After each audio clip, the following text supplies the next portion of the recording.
News reaching my desk indicated Governor Waiguru has been impeached by the MCAs of the Kirinyaga County, 23 MPs out of 33, with some 6 of them abstaining. My opinion of this exercise that it is pure political masturbation. And I say so bluntly because such an activity is supposed to be done in a conducive and befitting environment. Secondly, it is supposed to mutually give pleasure to the two parties that are involved. And finally, peradventure, maybe give birth to the product of a baby. And this particular impeachment actually does not meet any of the thresholds that I have just said. Number one, the legal threshold is a fishing expedition in my view. And that's why I say that it's not been consummated in a fertile environment that would befit an impeachment. Number two is that besides the MCAs who are just grandstanding and beating their chest, punishing themselves, leaving their beds and sleeping in the county assembly hall, in the cold, the floor, and on the, couches, to prove a point that is going nowhere, a point that still has 3 years, or let's call that 2.5 before it makes sense.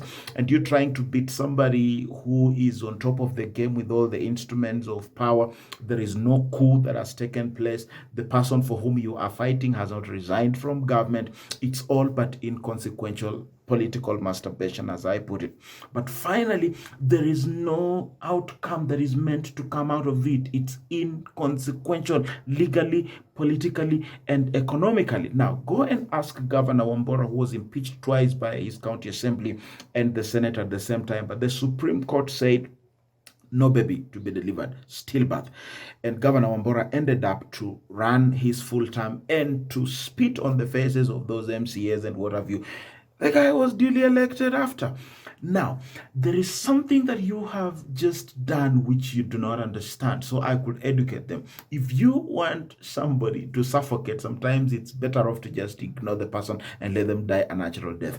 Governor Waiguru was prompted into this political milestone by the media and by her attackers when they made her name the headline during the NYS saga and scandals, but unfortunately nobody charged her before a court of law. So in all honesty, she was never charged. So you can give her all the names that you want, but for as long as she's not been charged in a court of law, she is innocent. And she decided to stop fighting for that and instead decided to make use of the tide and current to create a political career.